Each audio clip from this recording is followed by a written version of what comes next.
包大人招纳天下贤士推荐给朕，为朝廷所用，不像有些人呢，打着广结天下善缘的旗号，全为留为己用。包大人，这点可比别人都强啊！普天之下，莫非王土；率土之滨，莫非王臣。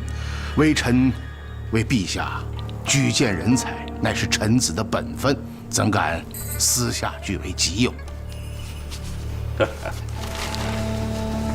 许多人曾经跟朕说起，说包大人在开封府里留了一个武艺高强的年轻人，留为己用啊。朕不相信，朕告诉他们，包拯绝不是这样的人。皇上圣明。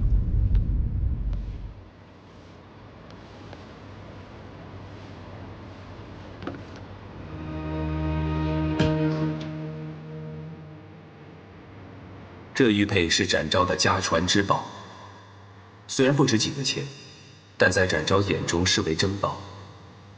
如果丁姑娘不嫌弃的话，也是展昭之幸。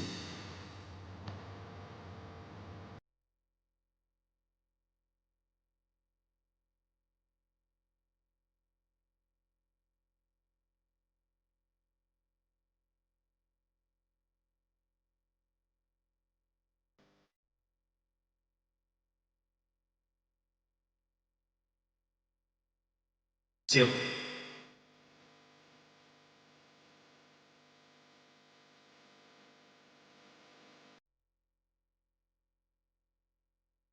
我知道你是谁，只是不能点破，因为你没有承接点破的心情。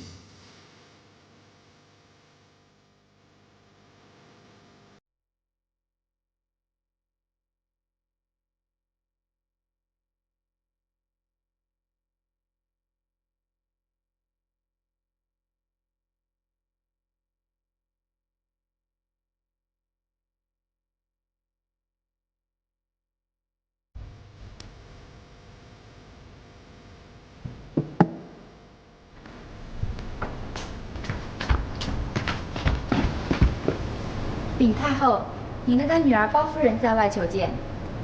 快请进来。是。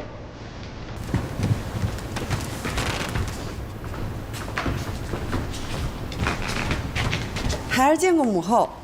起来，起来，快起来！谢母后。哟，这就是月姑娘吧？哦，来，过来，让哀家看看。哎呦，多俊的姑娘哦！奴才叩见娘娘。听说包拯的夫人去了仁寿宫。回娘娘，确有此事。听清他们都说了些什么，回来马上向本宫禀报。是。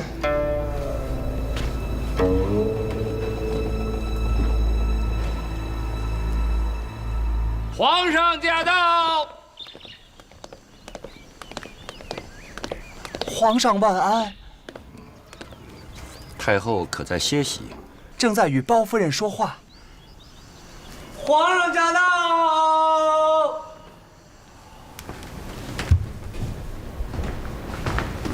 免礼，领圣。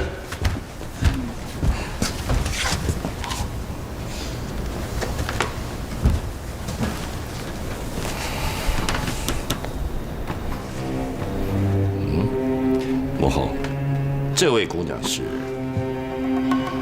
姑娘，抬起头来，让皇上看看。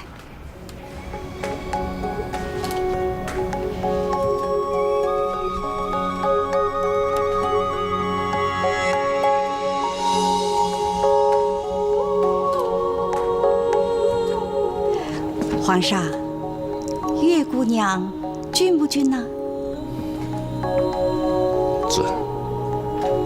俊得像个小仙女似的。皇上不知道，她不仅是个大美女，她还是个不让须眉的巾帼英雄。哦，这一次他女扮男装，配合包拯，劫黄金，擒庞玉，收复白玉堂，他的功劳啊比谁都大。哦，对呀，朕想起来了，文彦博曾经跟朕说过，开封府最近出了一位年轻的志士，轻功是十分了得，能从几十个御林军的头上跳过去。嘿，朕仔细一想，难道这就是那位月姑娘吗？就是他。啊！从人头上走过去，哎呀，真是太神了！那只是一种轻功，若要斗起阵来，连白玉堂他们都要甘拜下风。哎呀，女孩子舞刀弄枪的，哀家呀只是听说过，从来未曾见过呀。什么时候太后有空，可让月姑娘为您贡献两手。哎，有太后有空，随时都有空。哎呀，择日不如撞时啊！我看今儿既然让朕给撞上了，也好让朕借着母后的光开开眼界。回皇上，民女在太后和皇上面前不敢显摆。哎，姑娘，你就别谦虚了，把你的功夫都拿出来，让皇上看看，什么叫巾帼不让须眉。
你上！慢着，你们4个一起上。这姑娘看不起我们，那就一起上，好好的给她一个教训。是。都说双拳难敌4脚，他一个人顶4个，行吗？孩儿也不知道。母后，您放心，事先朕都说好了，点到为止，绝不会伤人的。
万岁，太后，在下愿向月姑娘讨教2招，还望万岁和太后成全。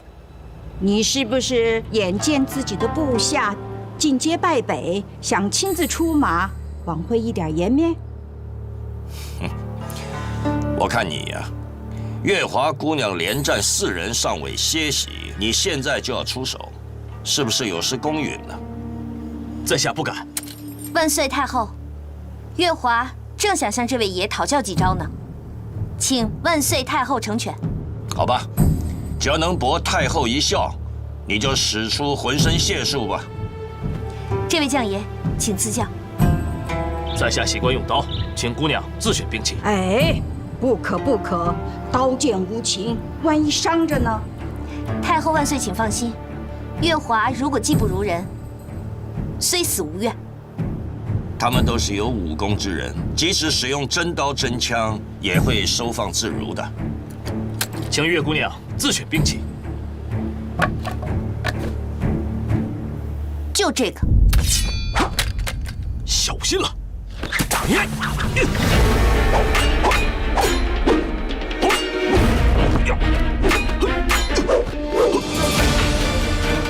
刀法还挺快的。还有更快的呢。可惜你打不到我。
小路子，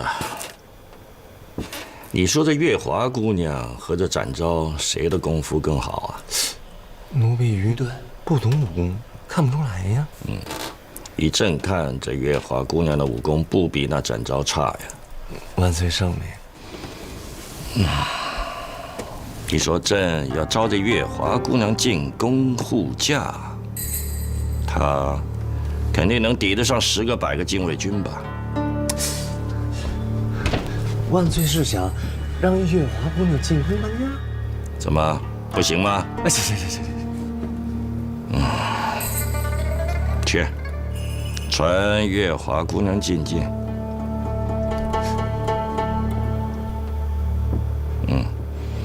再是说传包拯啊，是。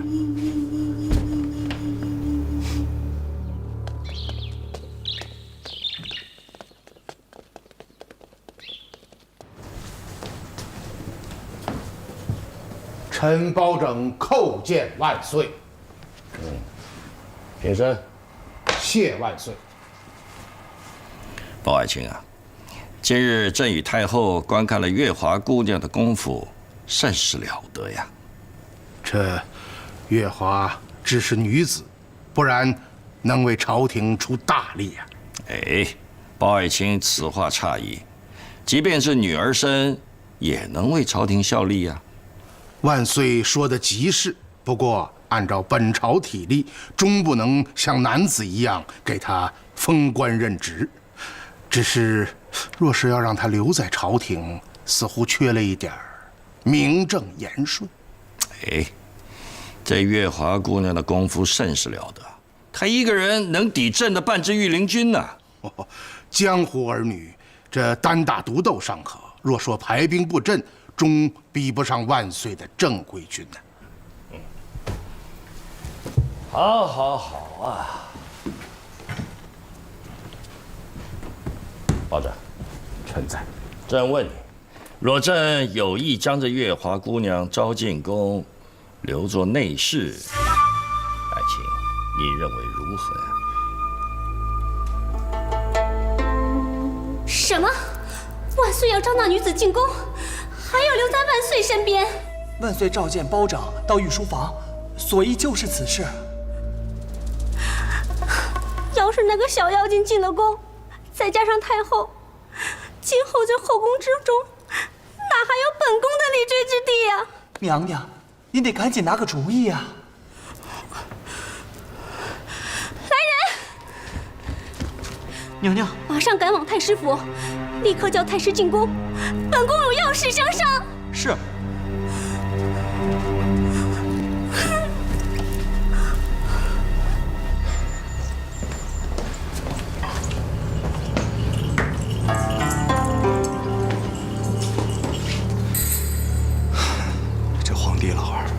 简直就是个昏君。要不然我们赶紧把月华妹妹送出东京吧。不行，这样一来的话，万岁爷肯定会怪罪包大人。可是，老四，哎，四叔，你跑到哪儿去了？害得我们到处找你。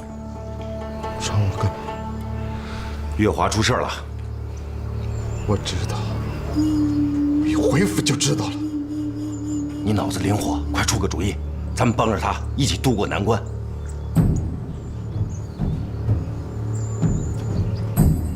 哎呀，这都怨本官呐！本来是为了堵万岁之口，竟想出这么个主意，让你去见太后，没想到惹了这样的麻烦。月姑娘，你走吧，让相爷派人送你离开东京。你不必替我担心，就是私自放你走。万岁也不会将我如何的。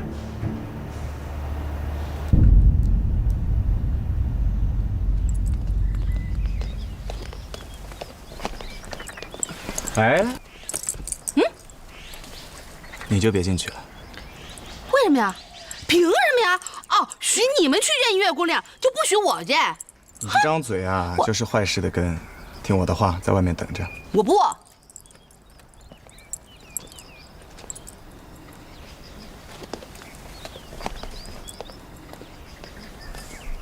我这张嘴怎么了？我月姑娘远走高飞也好，只是这样一来，要想再见到你，就很难了。其实，我也舍不得夫人，不想就这样离开你。可是，夫人，白玉堂见过夫人。见过夫人。白护卫有什么事吗？啊，夫人是这样的。我们都听说了皇上要召月华进宫的事情，大家都很着急，所以就想了一个对策。至于对与不对，还请夫人你能够定夺。月华，大家也都是一片好心，如果你觉得有什么不妥，那就沙盘上写字，抹了就是了。是什么对策？快说说。啊，夫人，那我就说了，我觉得呢，现在能够搪塞皇帝老儿最好的办法，就是跟他说月华姑娘其实已经许配给别人了。那万岁马上就会追问许配何人。我们也想到了，所以呢，这个人不能找太远了的，必须找我们身边的，实实在在的能看得见摸得着的人。哪有这么现成的？其实远在天边，近在眼前。谁？就是我四哥蒋平。蒋护。当然了，这一切都是假的，四爷也答应了，只是暂时假冒几天。等你平安离开东京以后，这事就过去了。月姑娘，你看这事儿。月华，大家都知道你对四爷没有那种感情，这只是应急之策，你就暂时委屈几天，你说呢？月姑娘，其实你在我白玉堂心中呢，一直都是一个顶天立地的英雄儿女，我觉得这点小事应该难不到你的。况且咱们退一万步说，如果这个消息传出去的话，我们可以帮你圆这个场。我们就说是四哥癞蛤蟆想吃天鹅肉，你根本就没有答应过。是啊，这样的话也没有人会讲你的不是了。如果是这样，倒真的不失为一个应急之策。可这样对四爷不公平。况且这样做的话，不光瞒不了万岁，有可能还会给四爷带来危险。你放心，绝对不会。我四哥可乐意了。我不想瞒大家，我早已许配给别人了。啊？真的？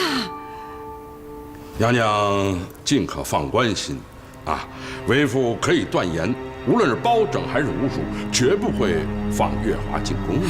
难道他们还敢抗旨不成？明抗倒是不敢，但暗中用力是会的，会把这事情搅黄。如此说来，其实对本宫的威胁并不存在。圣上早已暗示过，在吴蜀聚齐之时，会将他们全数歼灭。可谁知道，半路杀出个死女子月华，让圣上临时改了主意。现在呢，事情有变，所以我们一定要下决心，让圣上早日歼灭吴蜀。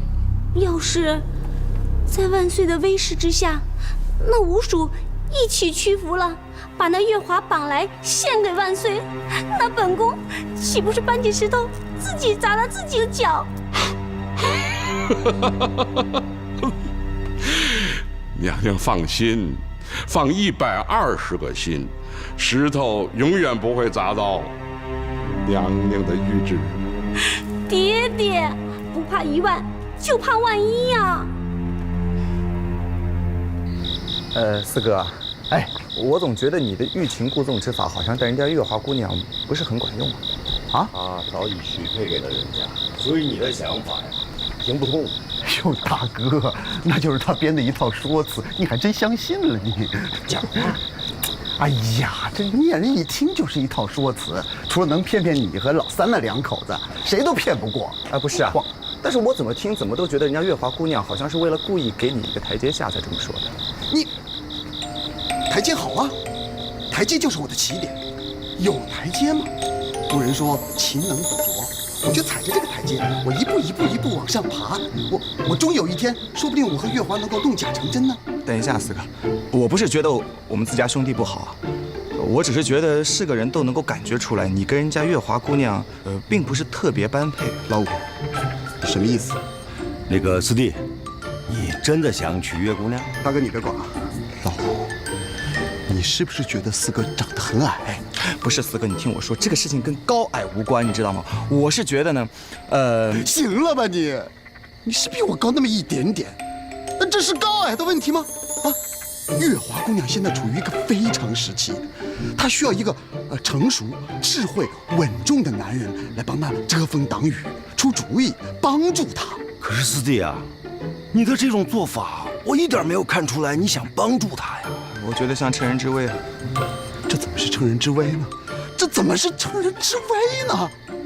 哎，老大，老五，你们两个平时口口声声说是我的好兄弟，好兄弟，你们就甘心看到我孤独到死啊？我将来出去当了和尚啊，你们脸上就有光彩。你们怎么还在这儿想清闲呢？他都已经走了。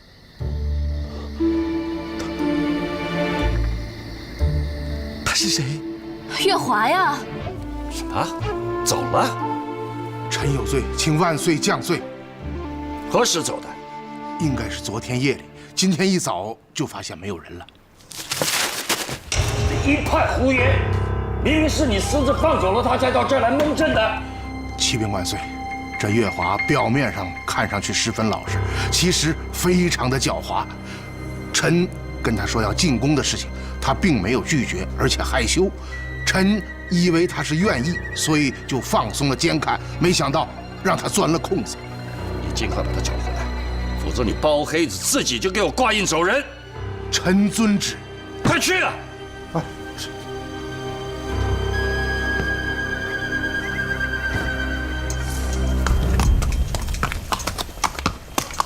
来者何人？在下姓展名昭，字雄飞，是来拜见堡主的，还望通报一声。等着。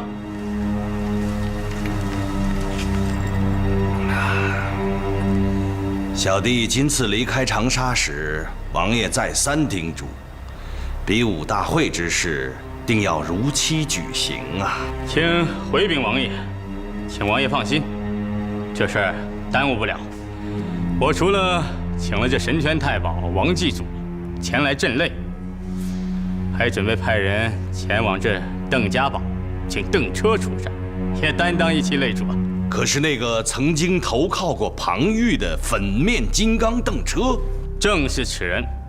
起初他在那里很受重用，可是后来因为他押送的金子中途被盗，他无颜回去，还一度被误认为是监守自盗，而遭到官府的通缉，而亡命天涯呀。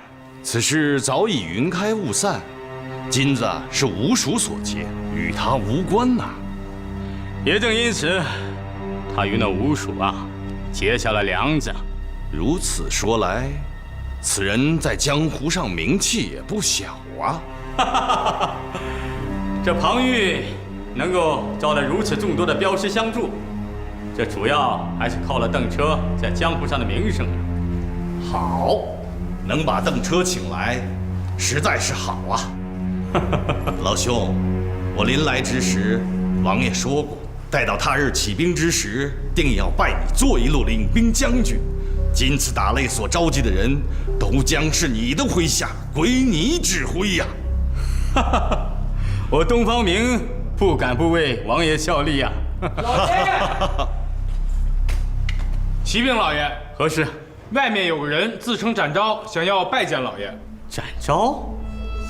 东方兄与此人也有交往？久闻其大名，却素未谋面。据我所知，这个大名鼎鼎的南侠，如今也已是山穷水尽了。请。是。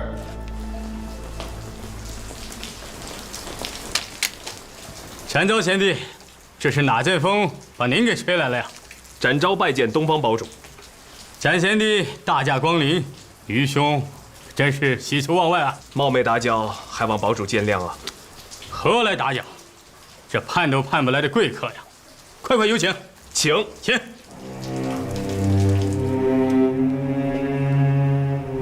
原来贤弟也有如此多的曲折隐情啊！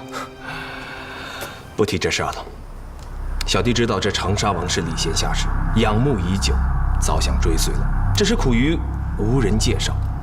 不过小弟请听说，堡主与长沙王关系非同一般，所以特想请堡主从中撮合一下。如果事成，小弟当重谢堡主。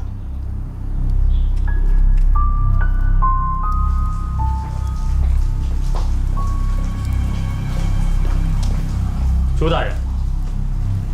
哦，东方堡主，拜见朱大人。免了，免了。展贤弟，这位就是长沙王府的朱大人。拜见周大人。周大人，这就是我的兄弟展昭。展昭，就是被皇上封为御猫的南侠展昭。正是小人。久仰啊！不敢，不敢。本官在长沙王府已经拜读过开封府对阁下的海捕文书。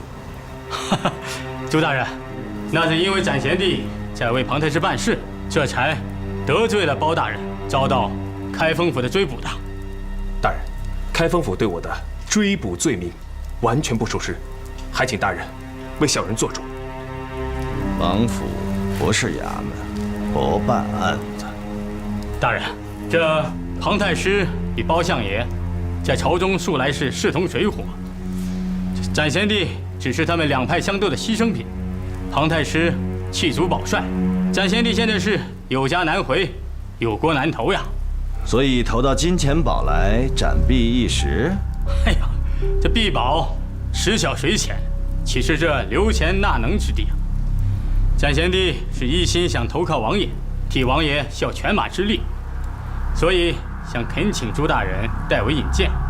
朱大人，您看，你想投靠王爷？是。如果王爷愿意收留的话，展昭愿肝脑涂地，以报知遇之恩，同时也报大人引荐之恩。王爷乃当今万岁皇上的亲叔叔，你就不怕他把你交还给开封府？只要王爷愿意把我送进开封府，那又如何？甚至把小人煮了烹了，佐酒助兴，小人也在所不辞。大人，展贤弟在走投无路的情况下投靠王爷，除了死心塌地的跟随王爷，别无二心啊！敢写投名状吗？敢。东方仁兄，请赐笔墨。展贤弟，你搞错了。这投名状啊，并非是真的写在纸上的，而是或杀一个人，或干一桩惊天动地的大事。总之是破釜沉舟，断了自己的后路。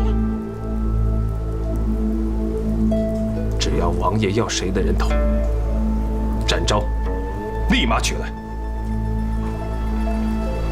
白玉堂2次私闯皇宫，次次得手，这事儿你可知道？进宫刺杀皇上。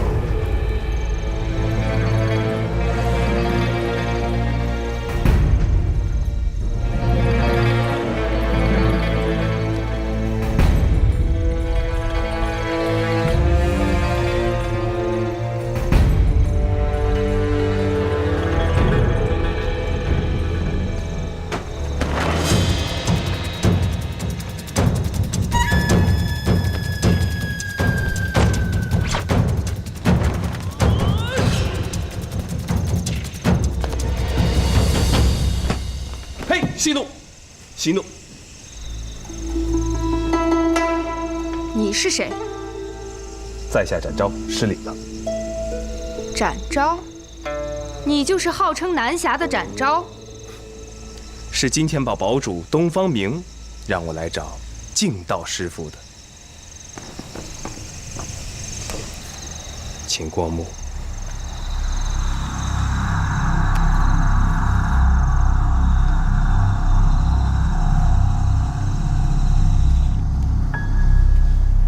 没想到大名鼎鼎的御猫，也有投奔长沙王的时候。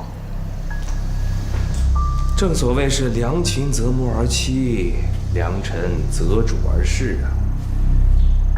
这敬道师太本是一个出家人，现在不就成了这长沙王安置在汴梁城外的眼相？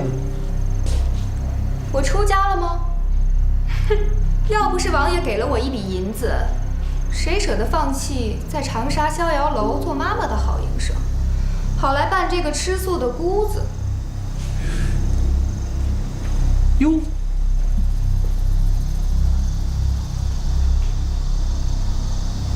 假的？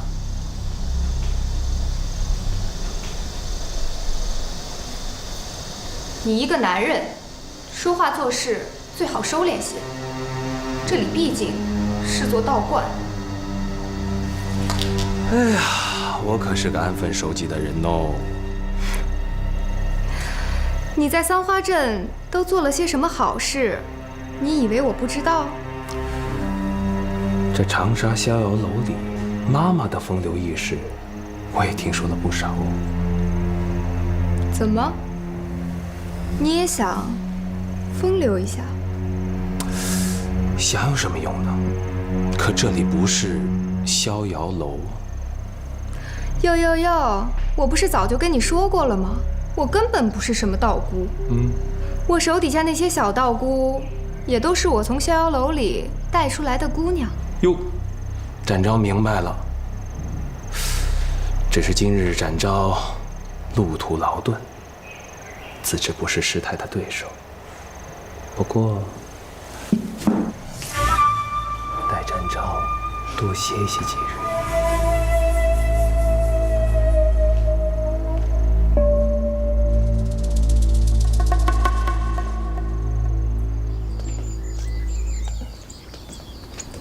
哎，赛花姐，亚兰妹子，这是要去哪儿啊？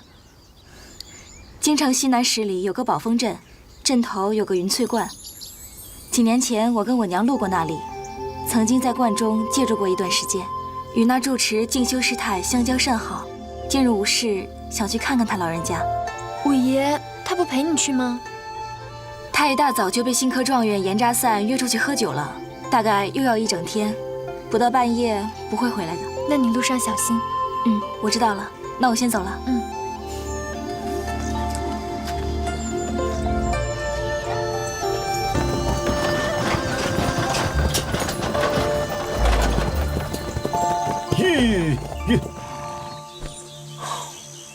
哎，这位老伯，哎，这里面有没有什么可玩耍的地方？小哥喜欢哪种玩耍？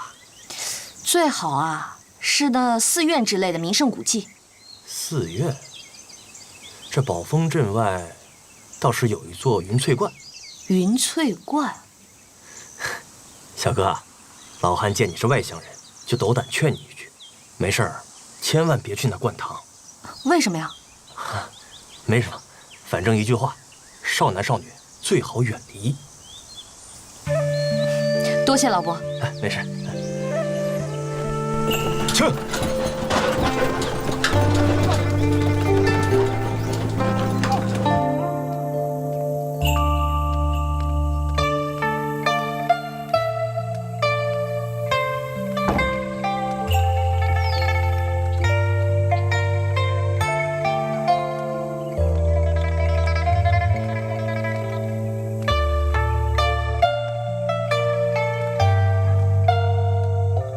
有人在吗？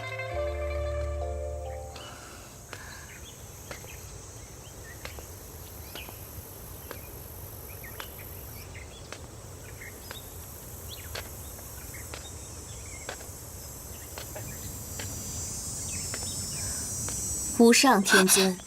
哦，姑姑，请问施主是前来烧香拜佛，还是随喜结缘？我是来看望静修师太的。施主是认得静修师太？2年前我曾经在你们观中借住过一段日子，静修师太对我百般照顾，所以今天特意来看望他老人家。既是故人，请施主在观里休息片刻，我前去禀报当家住持。有劳姑姑，施主这边请。